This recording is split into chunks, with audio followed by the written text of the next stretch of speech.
Hi, I will talk about an interesting RSA problem. Alice and Bob are using RSA 2048-bit to exchange a secret message. That sounds good. Eve is suspecting that the secret plaintext message is actually divisible by a prime p, which is used to construct the RSA modulus n. If you remember, the way RSA works is that we have modulus n here. We know n is equal to p times q. P and q are secret prime numbers. Only the server who generated the RSA keys would know p and q. N is known to everybody. It's public. P and q are private. In this problem, Eve is suspecting that the plaintext message x is divisible by a prime number p. So what does that mean? That means the situation is like this, that the plaintext x is something like p times z, right? That's the only way we say x is divisible by a prime p. Okay, so how does RSA work now? RSA works by taking the, let me write the encryption function. How do we produce the ciphertext in RSA? We take the plaintext, we raise it to power e. This is not XOR, this is power e, and then we do mod n. This is how encryption works. And the decryption is the opposite, of course. It takes the ciphertext y and raise it to power d mod n also.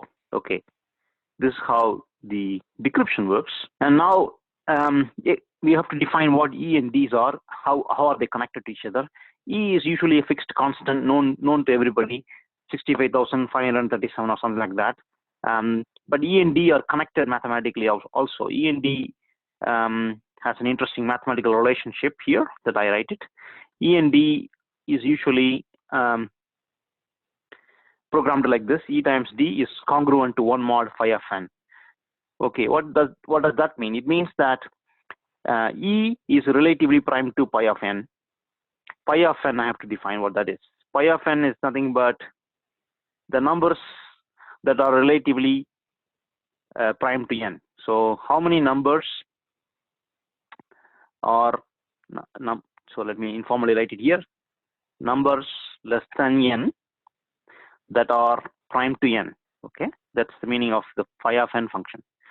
All right, so this is how RSA works. This is the encryption part. This is encryption. And this is decryption. The problem now is asking us to, so they gave an n and e and y. That means we know how y was produced. We know e, of course we don't know x. We do know n. N is the modulus. Okay, let's go further down. They're asking us to find the private key now. So we need to find phi of n.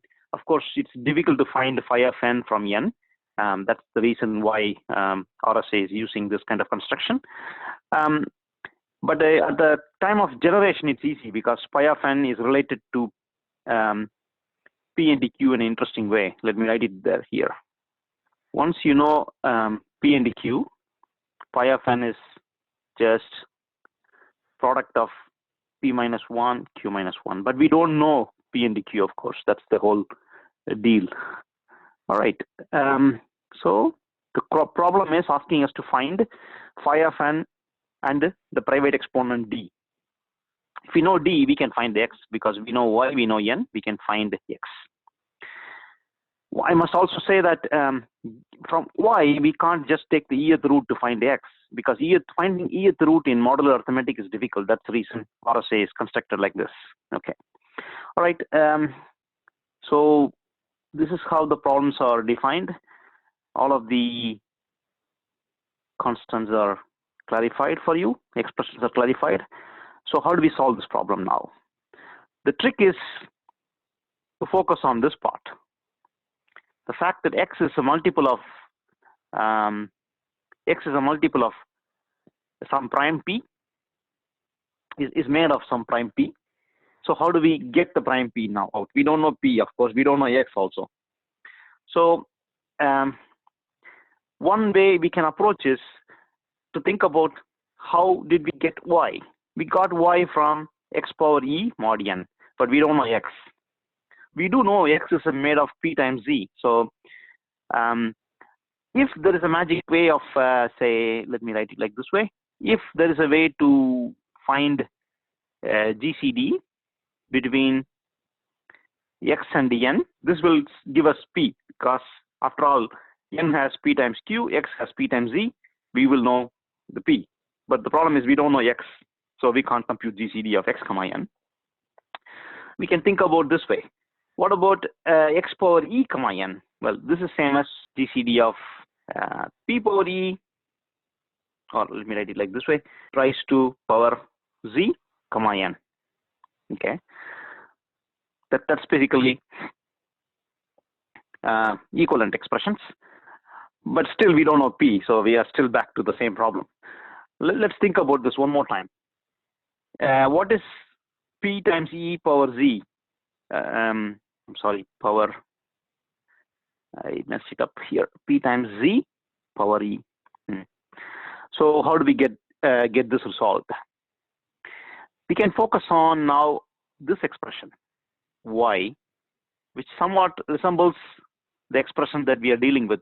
So how is y calculated at the very first place? Y was calculated on the server or whosoever generated it in an interesting way, of course. So let's think about that part. Maybe we can rewrite this here a little bit differently, which means in our case pz exponent e mod n. All right, that sounds reasonable. So we do know y is nothing but p times z power e mod n. Okay, this is good. And how can we now combine this equation y equal to p times z power e mod n with this equation that we wrote it here, GCD of p times z power e comma n?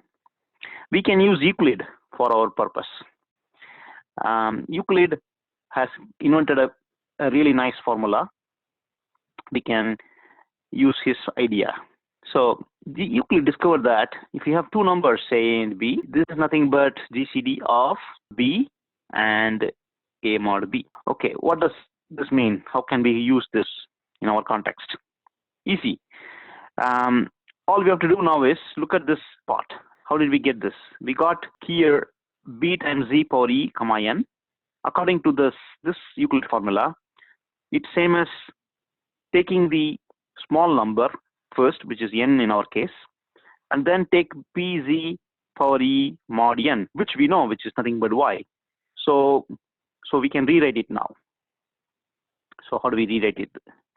If we can just compute GCD of, so the solution is this. Just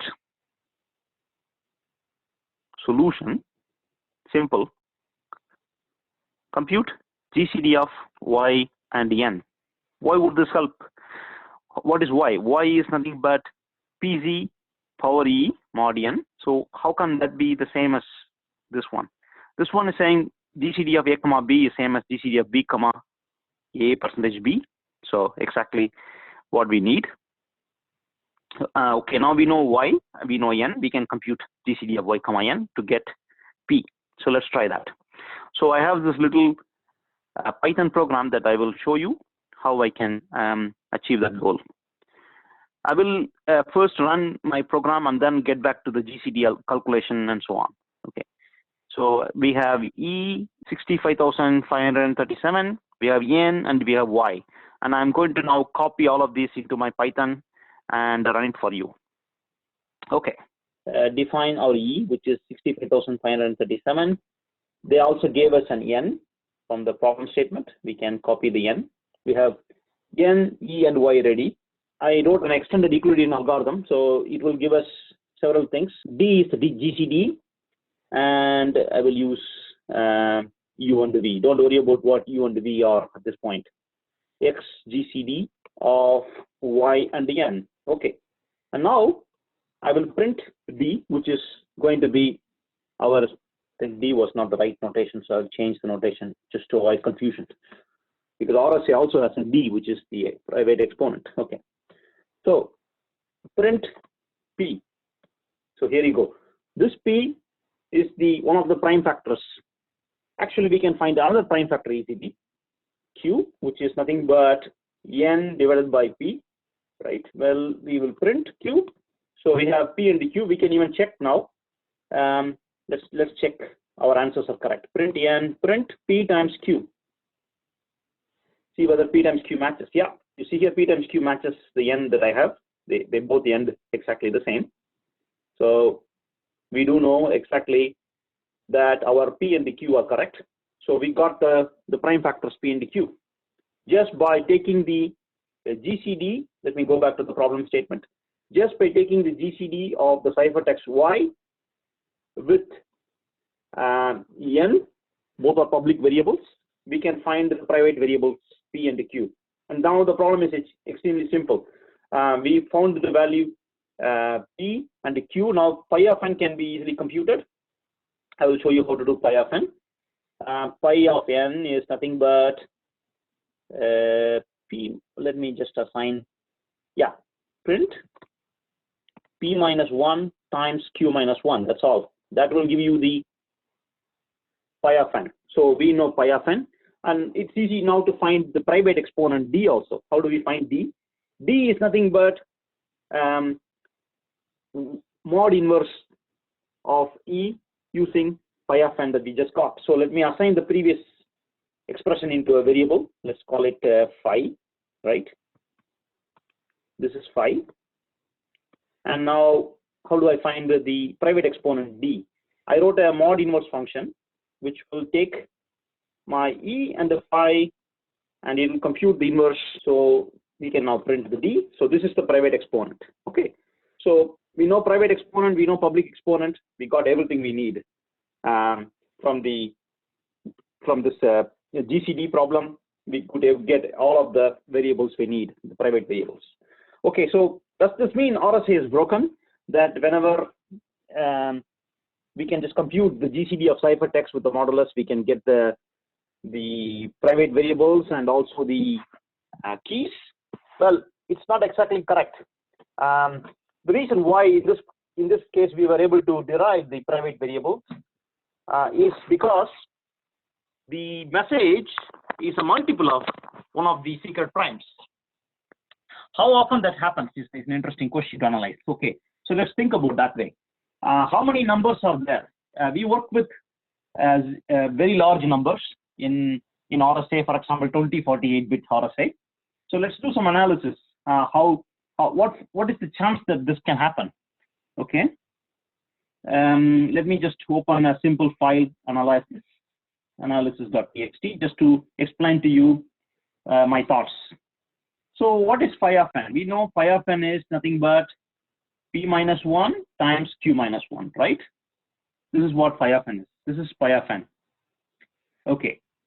So we can rewrite this using n, because this is nothing but PQ minus P minus Q plus 1. But we do know PQ is same as n minus P minus Q plus 1. So what is the value of pi of n in terms of the bit size? Well, n is a 2048-bit number. P and Q are both 1024-bit number, because P and Q are usually half of the size of n. That means this pi of n, the size of pi of n is about 2048. If n is a 2048-bit number, size of pi of n is also 2048-bit number. So okay, let's calculate what is the probability that we get into the situation and a message is a multiple of a private number. Well, that can be simple. All we need to do is, so now that we are calculating probability that a message is a multiple of a prime P, for example. Okay, how do we do that? How many numbers are there? On the numerator, it will be n minus pi of n, right? This will tell us how many numbers are multiples of the primes P or Q divided by how many numbers are there. So the question now is simple. What is the value of n minus phi of n? N minus phi of n means we can apply the phi of n from here up. So n and the n will cancel out. So we'll have something like P plus Q minus 1 by n, right? That's what we have. Okay, so how small is this? How small is P plus Q minus 1 by n? It's really, really small. Why? N is a 20, n could be approximately, so let's say like n is a 2048 bit number. What is P plus Q minus 1 sizes? Is also, it's easy to compute. P plus Q minus 1 is 1024, because P and the Q are both 1024, so addition doesn't really increase much. So it's, we can say it's 1024 bit. So that means we are taking a ratio between a 1024 bit number against a 2048 bit number. Okay, which is really, really small. It's approximately 1 over 2 power 1024 approximately, right? Because the numerator is 2 power 1024, denominator is 2 power 2048. So approximately 1 over 2 power 124. That's really, really tiny probability where a message is a multiple of a prime number. Therefore, this doesn't really affect in practice, which is a very negligible probability that a message is a multiple of a prime number. Therefore, this problem is not a serious problem. Nevertheless, I constructed this problem just to understand under the hood what happens when such an event happens, although that event may not happen in real world. Okay, so to sum up, if the message that we are encrypting is a multiple of a prime number P or Q, we can easily factor it just by taking the ciphertext Y and taking the modulus n. We can get the times P or Q, and then it's easy as I shown you. So one final remark is that you need to be able to calculate GCD, and there are many standard algorithms out there, and I just implemented one of the standard algorithms. In the future, maybe I will talk about the implementation of GCD and extended Euclidean algorithm and mod inverse and so on, but those are all standard things that are available in many algorithms books. Okay, thank you very much.